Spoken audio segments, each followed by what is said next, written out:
Do you tend to write upwards, downwards, or are you able to write fairly straight? Well, in this clip, handwriting experts Mr. Michael Yam and Mr. William Pang explain how the baseline of your handwriting reveals your thought process and could indicate how creative or focused you are. His baseline is also quite consistent, so he is a good thinker. This person thinks and do things well, but he's not the kind to sort of fly off the cuff and then shoot from the hip. Yeah, I noticed that, so far all of our handwriting samples, they've been able to keep the baseline quite straight.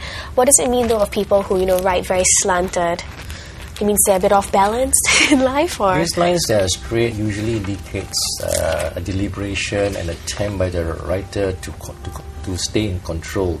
So stay in control be interpreted as staying focused and getting to achieve their goals. Elaborate a bit more on this baseline. I mean, we have a signature or handwriting from a famous person called Ludwig van Beethoven.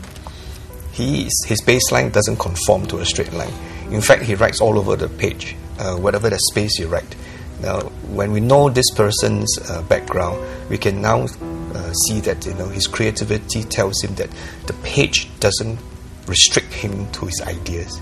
He will go all over the place just to express himself. Most of the time we see handwriting either they are quite straight, or sometimes we see it's extending from the left to the right, that means from this side to the other. It's also indicative that person is quite progressive, very confident about the future. That's why he's rising up. Conversely, there are sometimes you see a convex version where from the left, down. that's why it's going down. That one suggests that the person has got a good start, but as it comes to the age, to the end, he's going to get a bit demotivated.